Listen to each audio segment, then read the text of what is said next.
dari Tokotina, pelajar Pancasila, bertakwa pada Yang Maha Esa, berkebinekaan global, gotong royong dan mandiri, bernalar kritis kreatif, sukseskan kelima, siap menjadi pelajar Pancasila. 1, 2, 3, jaya, jaya, jaya, Lebel. Apa pernah ada masalah atau kerusakan yang pernah terjadi di TPI Muncar? Jika ada, apa saja?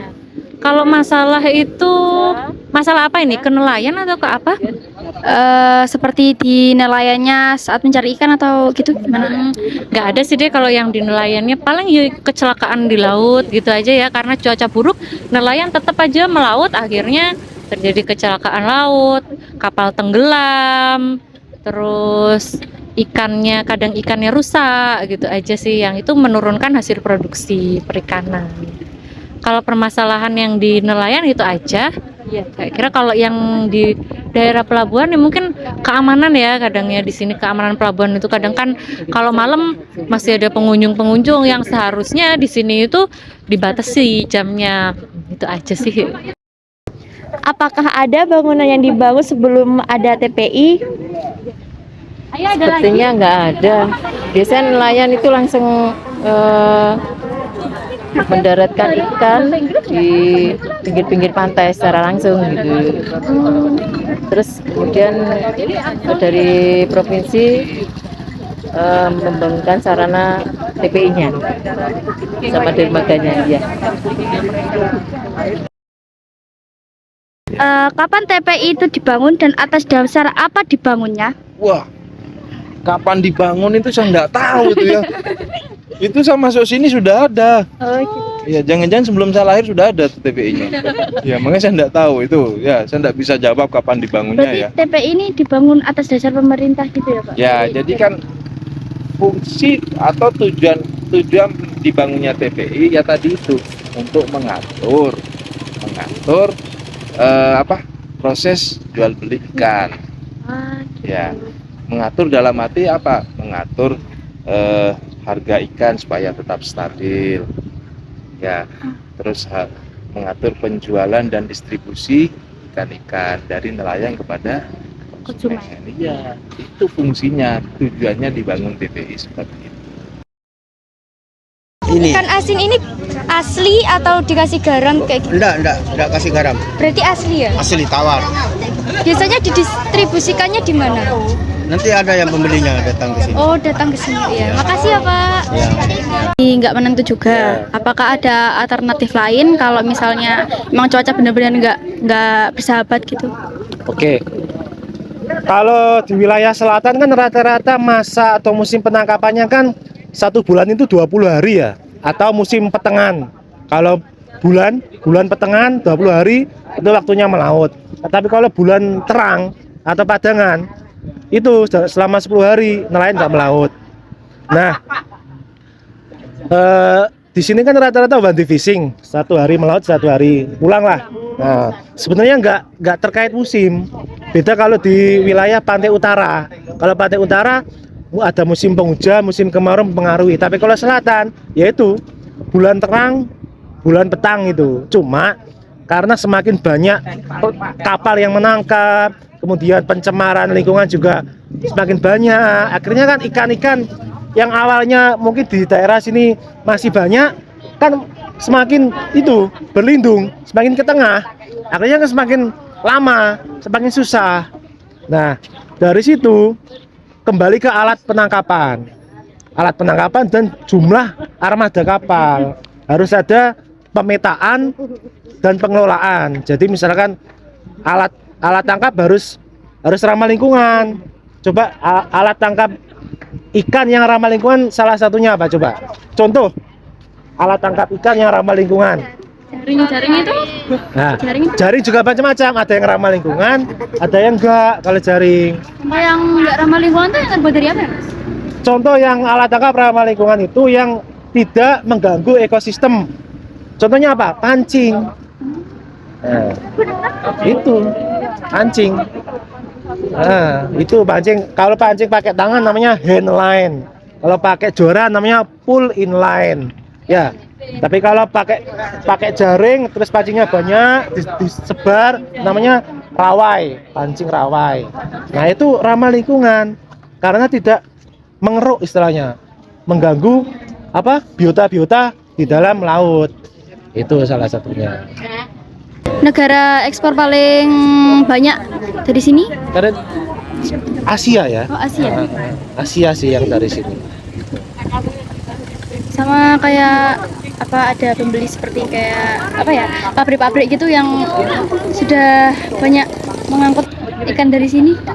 Iya, jadi ketika ikan bongkar, langsung truknya dari pabrik langsung ke sini, itu langsung setor ke pabrik. Moncar udah menjadi tempat pelelangan ikan terbesar nasional. Bagaimana tanggapan Anda terkait hal ini?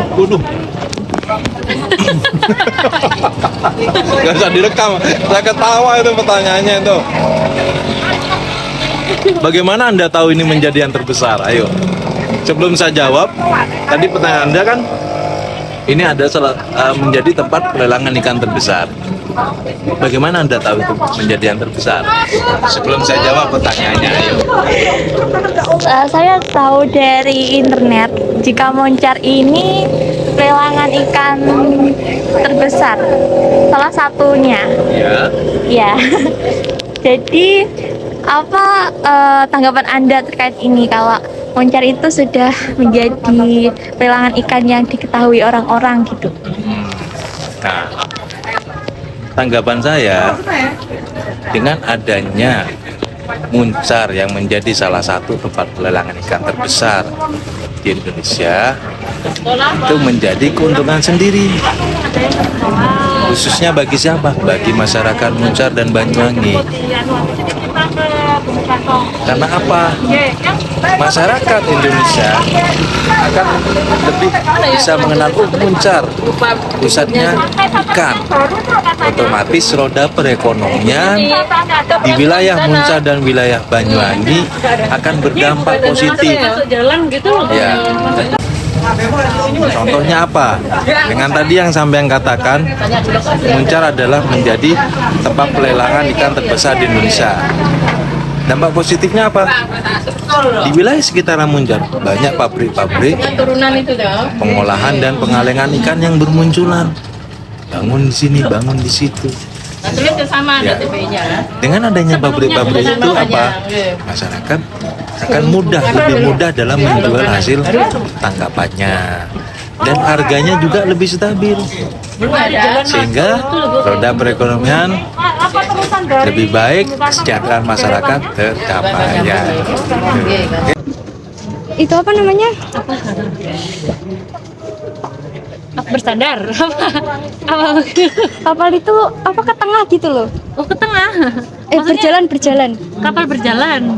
Ya, kan ada mesinnya deh. Jadi di kapal itu ada mesinnya. Satu kapal itu kalau untuk kapal yang besar itu ada 6 sampai 7 mesin. Nah, mesin itu sama kayak mesin mobil gitu. Jadi dihidupin nanti ada kincir-kincirnya, terus ada kayak ininya, setirnya gitu. Tapi setirnya dia nggak bulat. Ada pengemudinya, nanti ada nahoda.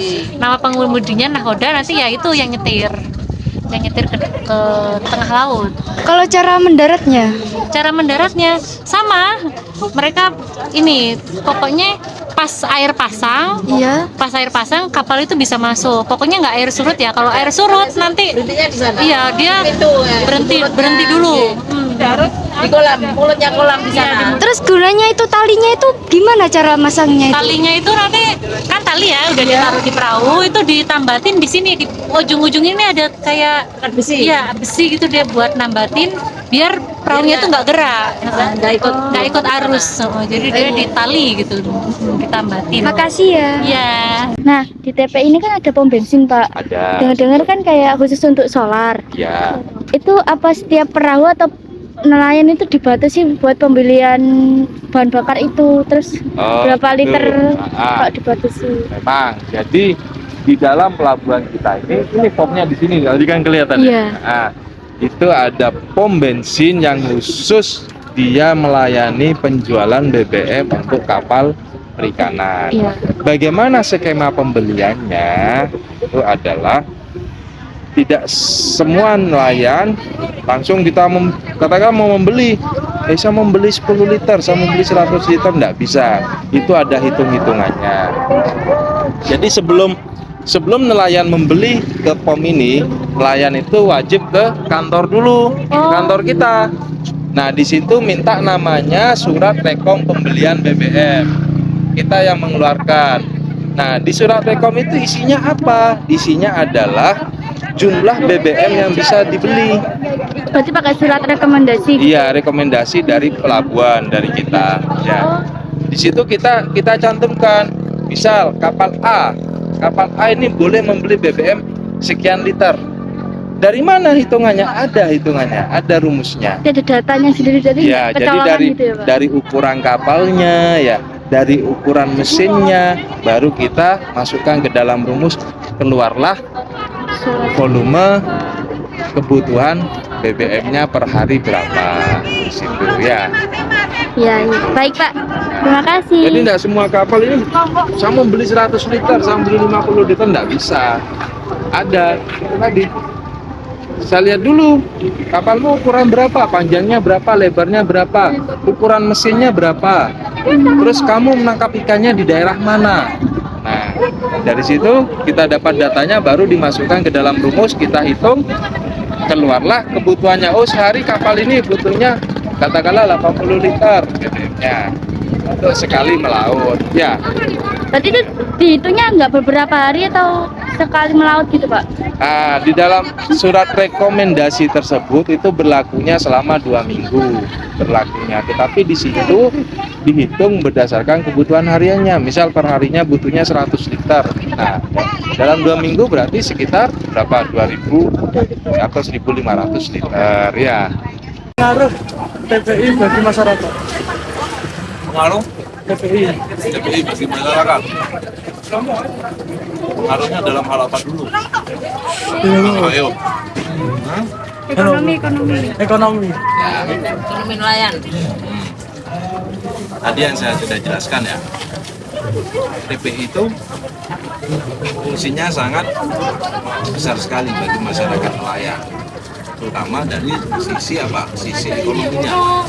Ya, dengan adanya TPI yang menjadi pusat transaksi jual beli ikan, di situ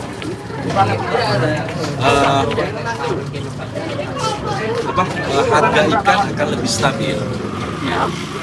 Jadi kan ada fungsi dari pemerintah dalam mengatur harga ikan di tingkat masyarakat nelayan. Jadi, misalnya semakin banyak ikan, otomatis harganya semakin apa? Semakin banyak ikan atau semakin prinsip ekonomi atau pelajaran ekonomi enggak, semakin banyak barang di pasar, harga semakin mahal atau semakin murah? Semakin murah. Semakin murah. Murah. Makin murah. Semakin sayang.